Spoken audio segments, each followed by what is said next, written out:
Hello అందరికీ నమస్తే. నేను మీ రాజు చెరుకూరి.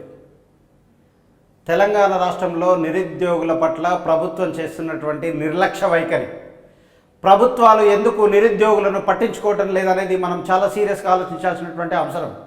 గత ప్రభుత్వంలో నిరుద్యోగుల ప్రాణాలను సైతం లెక్క చేయకుండా, నిరుద్యోగులంటే లెక్క లేకుండా ప్రభుత్వం నిర్లక్ష్యం చేసినందుకే ప్రభుత్వాన్ని కూలదోసినటువంటి నిరుద్యోగుల యొక్క బాధ్యతను మరొకసారి గుర్తు చేస్తున్నా. నేను నిరుద్యోగుల బ్రతుకుల్లో మార్పులు రావట్లేదు, కానీ ప్రభుత్వాలు మాత్రం మారుతూ ఉన్నాయి. ప్రభుత్వాలు మారుతున్నాయి, కానీ ప్రభుత్వ విధానాలలో మార్పులు మాత్రం రావడం లేదు.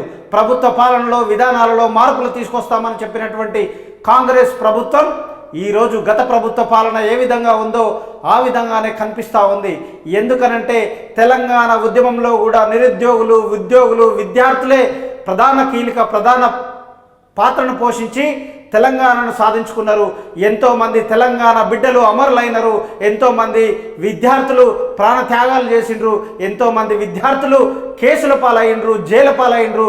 వారి జీవితాలనే బొగ్గుపాలు చేసుకున్నటువంటి పరిస్థితి తెలంగాణ రాష్ట్రంలో ఉంది. కానీ తెలంగాణ వచ్చినాక అధికారంలోకి వచ్చినటువంటి టీఆర్ఎస్ పార్టీ అధికారంలో ఉన్నన్ని రోజులు నిరుద్యోగులను మోసం చేస్తూనే వచ్చింది, నిరుద్యోగుల ప్రాణాలతో చెలగాటం ఆడుతూనే వచ్చింది. కానీ నిరుద్యోగులు ఎప్పుడైతే దీన్ని గమనించిండ్రో అప్పుడు తెలంగాణలో రాజకీయాలు ప్రభుత్వాలను కూలదోయాలి, ఈ ప్రభుత్వం మనల్ని మోసం చేస్తుంది, ఈ ప్రభుత్వం నీళ్లు, నిధులు, నియామకాలు అనేటువంటి నినాదం మీద వచ్చి నియామకాల నినాదాన్ని కాలరాస్తుంది. ఈ నినాదాన్ని కాలరాసిన ప్రభుత్వాన్ని మనం కూడా కనిపించకుండా తొక్కాలి అని నిర్ణయించుకున్న నిరుద్యోగ యువత, నిరుద్యోగ జేఏసీ ఒక కంకణం కట్టుకొని గత ప్రభుత్వంలో ఆ ప్రభుత్వాన్ని కూల్చడంలో కీలక పాత్ర పోషించింది. అప్పుడు కాంగ్రెస్ పార్టీ పిసిసి అధ్యక్షుడిగా ఉన్న రేవంత్ రెడ్డి చెప్పిన విషయాలేంటి? రేవంత్ రెడ్డి గారు కూడా నిరుద్యోగులకు మేము అండగా ఉంటాం, 46 జీవో రద్దు చేస్తాం, గ్రూప్ 2, గ్రూప్ 1, డిఎస్సి, గ్రూప్ 3 విద్యార్థులకు న్యాయం చేస్తామని చెప్పి ప్రలోభాలు పలికినటువంటి ఇప్పటి ముఖ్యమంత్రి రేవంత్ రెడ్డి గారు మరి ఆ మాటలు మర్చిపోయారనేది మనం గుర్తు చేయాలి. ఎందుకనంటే గత 7 రోజులుగా ఉస్మానియా యూనివర్సిటీ విద్యార్థి నాయకుడు మోతీలాల్ అమరణ నిరాహార దీక్ష చేస్తూ ఉన్నాడు. గాంధీ ఆసుపత్రిలో చావు బ్రతుకుల మధ్యలో కొట్లాడుతూ ఉన్నాడు.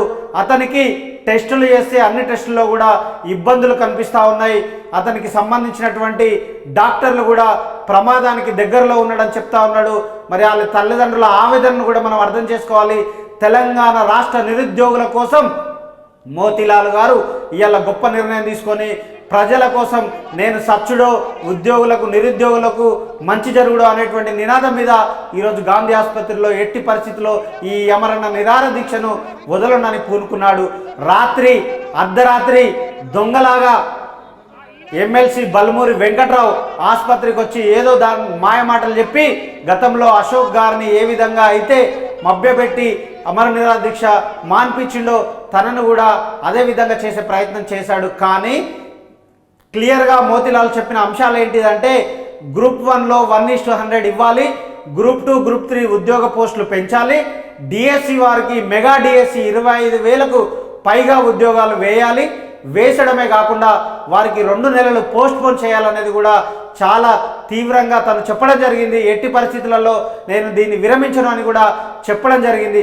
రాజకీయ పార్టీలలో ఉన్న నాయకులు కూడా, ప్రజా సంఘాల నాయకులు, ఆర్ కృష్ణన్న కావచ్చు, వీళ్ళందరూ కూడా హాస్పిటల్కి వచ్చి పరామర్శ చేస్తూ ఉన్నారు.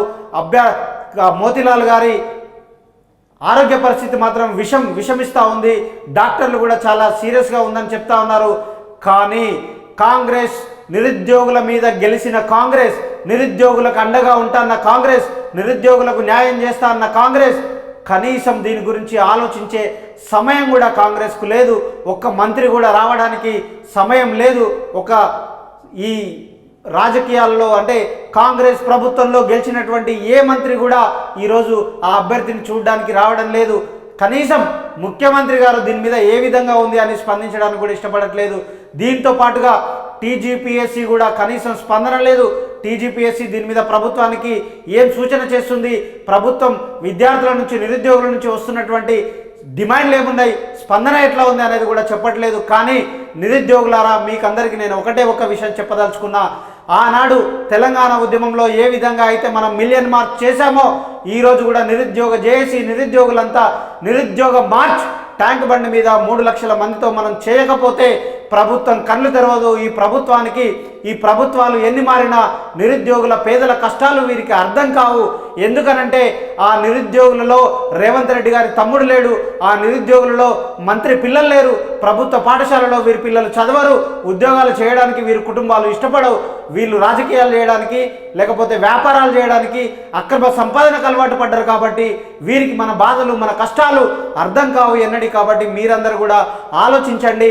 తల్లిదండ్రులారా, మీరు ఎన్నో ఆశలు పెట్టుకున్నారు, మా పిల్లలు ఉద్యోగాలు సాధిస్తే మా అప్పులు తీరుతాయి, మా కష్టాలు తీరుతాయి, మా బాధలు తీరుతాయి, మేము భవిష్యత్తులో కనీసం చివరి రోజుల్లోనన్నా ఆనందంగా బ్రతుకుతాం, మేము బ్రతకపోయినా నా పిల్లలన్నా ఉద్యోగాలు చేసుకొని సంతోషంగా బ్రతుకుతారు, మాలాగా రొక్కాడితే కానీ డొక్క నిండని పరిస్థితులు నా పిల్లలకు ఉండొద్దని కలలు కన్నా తల్లిదండ్రులకు కూడా నేను చెప్తా ఉన్నా.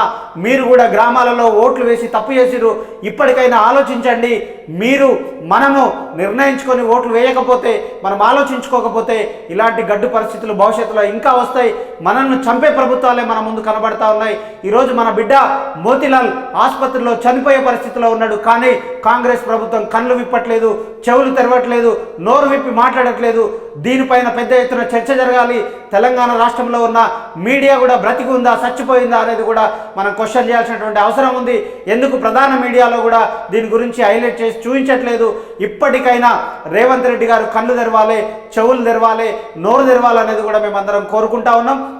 ఇంకా గట్టిగా మాట్లాడితే నిరుద్యోగులంతా ఏకమై రేవంత్ రెడ్డి ఇల్లు ముట్టడించడానికి కూడా వెనుకపోవాల్సినటువంటి పరిస్థితి అవసరం లేదు. ఎందుకనంటే గత ప్రభుత్వం మీద మనం చేస్తున్నప్పుడు రేవంత్ రెడ్డి కూడా పోరాటం చేయడానికి వచ్చిండు, రేవంత్ రెడ్డి కూడా ఉద్యమం చేయడానికి వచ్చిండు. మరి నువ్వు చేసిన ఉద్యమం అంతా నకిలీ ఉద్యమం రేవంత్ రెడ్డి, నువ్వు చేసిందంతా నీ పోరాటం చేసినామని చెప్పుకున్నదంతా కేవలం నువ్వు ముఖ్యమంత్రి పదవి సాధించడానికే, నీ లక్ష్యం చేరడానికే నిరుద్యోగులను వాడుకున్నావు అనేది కూడా నువ్వు చెప్పాలి. లేదనంటే ప్రజలు నిరుద్యోగులు నువ్వు చేసింది దోపిడీ, నువ్వు చేసింది అన్యాయం అనేది కూడా చాలా తీవ్రంగా ప్రజల్లోకి తీసుకెళ్లే ప్రమాదం ఉంది.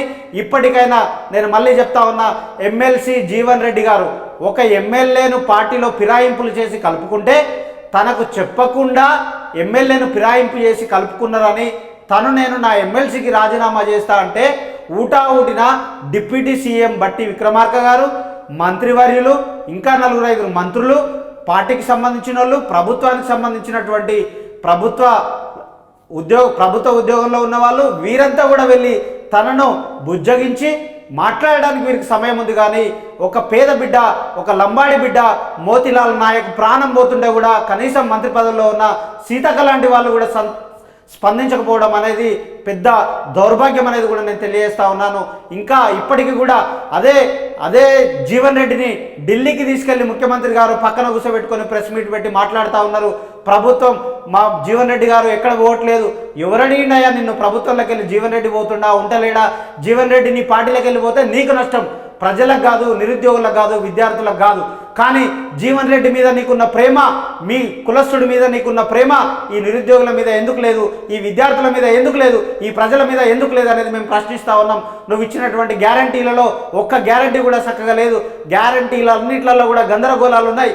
ప్రజలు నిత్యం అవస్థలు గురి చేస్తూ ఉన్నారు. కానీ మీకు వ్యవస్థ మీద ప్రేమ లేదు. ఈ వ్యవస్థను, పాలనను ప్రజాపాలన అని పేరు పెట్టినవు, కానీ ప్రజల పాలన కాదు, ఇది ప్రజలను చంపే పాలనలాగా ఉంది. ఎందుకనంటే మీ పదవులు కాపాడుకోవడానికి మీరు ఢిల్లీ తిరగడానికి, లేకపోతే మీరు హెలికాప్టర్లో తిరగడానికి మీకు సమయం ఉంది. కానీ ప్రజల యొక్క కష్టాలను నెరవేర్చడానికి, ప్రజల యొక్క కష్టాలను వినడానికి, మాట్లాడడానికి కూడా నీకు సమయం లేదనేది కూడా నేను తెలియజేస్తా ఉన్నా. ఇప్పటికీ కూడా కళ్ళు తెరవకపోతే డిఎస్సి అభ్యర్థులారా మీకు చాలా ప్రమాదం ఉంది.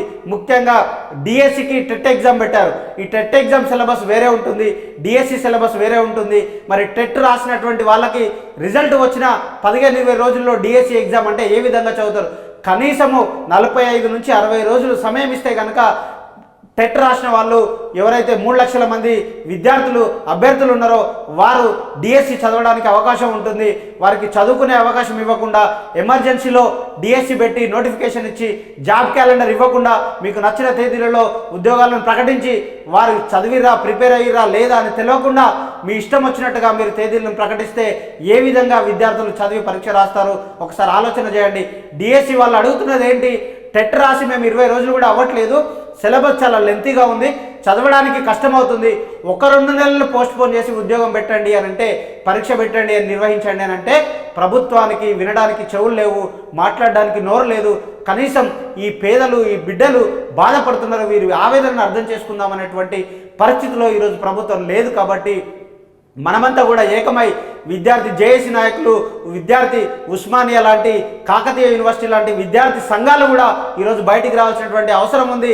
అమరన్న నిరాహార దీక్ష చేస్తున్నటువంటి మన మోతీలాల్ను కాపాడుకోవాల్సిన బాధ్యత తెలంగాణ రాష్ట్ర ప్రజల మీద ఉంది, తెలంగాణ రాష్ట్ర ప్రజా సంఘాల మీద ఉంది, తెలంగాణ రాష్ట్ర నాయకుల మీద ఉంది. కాబట్టి ప్రభుత్వం మీద ముఖ్యంగా బాధ్యత ఉంది.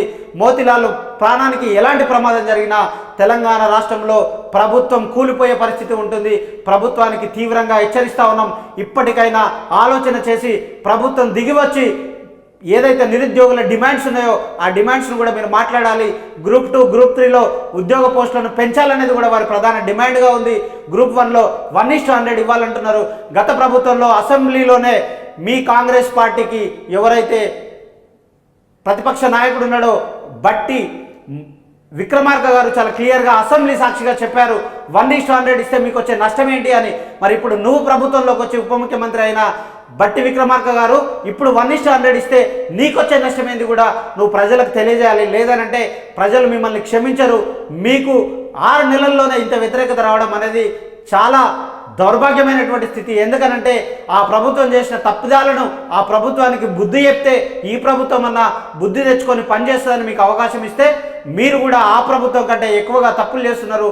ఆ ప్రభుత్వం కంటే ఎక్కువగా 6 నెలల్లోనే మీ మీద వ్యతిరేకత వచ్చింది. ప్రజలు మిమ్మల్ని ఊర్లలో తిరగనిచ్చే పరిస్థితి లేకుండా వస్తుంది. కాబట్టి ఇప్పటికైనా మీరందరూ ఆలోచన చేసి ఈ నిరుద్యోగుల కోసం రేవంత్ రెడ్డి నోరు విప్పి మాట్లాడకపోతే పెద్ద ఎత్తున నిరుద్యోగ మార్చ్ చేయడం సిద్ధమవుతుంది. మీరు ఆలోచన చేయండి. ఎందుకనంటే ఈ పేద ప్రజలు ఎన్నో కష్టాలను అనుభవించి అప్పుల పాలై గ్రామాలను వదిలిపెట్టి వేల లక్షల రూపాయలను ఖర్చు పెట్టి అశోక్ నగర్ లాంటి ప్రాంతాలలో, ఉస్మానియా యూనివర్సిటీ చుట్టుపక్కలలో ప్రైవేట్ రూముల్లో, అద్దె రూముల్లో ఉంటూ డబ్బులు కట్టలేక అప్పులు మిత్తిలకు తెచ్చుకొని ఎన్నో అవస్థలు తీస్తున్నారు. వారి ఆవేదనను అర్థం చేసుకోండి. లేదనంటే ఒకనాడు కనుక వాళ్ళు రివర్స్ అయితే కనుక మీరు ఖచ్చితంగా ఈ రాష్ట్రంలో తిరిగే పరిస్థితి ఉండదని కూడా తెలియజేస్తా ఉన్నా. అభ్యర్థులారా, డిఎస్సి అభ్యర్థులారా, గ్రూప్ 2 అభ్యర్థులారా, గ్రూప్ 1 అభ్యర్థులారా, టీజీపీఎస్కి అప్లై చేసిన మీరందరూ నిరుద్యోగులారా, విద్యార్థులారా, మీరు కూడా సపోర్ట్ చేయండి. మీరందరూ కూడా కలిసికట్టుగా ముందుకు సాగండి. పోరాడితే పోయేదేముండదు. మన హక్కులు సాధించుకోవడం తప్ప. ఖచ్చితంగా మన హక్కులను సాధించుకుందాం. ఈ మూమెంట్లో సీరియస్గా మీ అందరూ బయటికి రావాలని మనస్ఫూర్తిగా కోరుకుంటున్నాను. విప్లవాభి ఉద్యమ వందనాలతో. జై భీమ్, జై తెలంగాణ.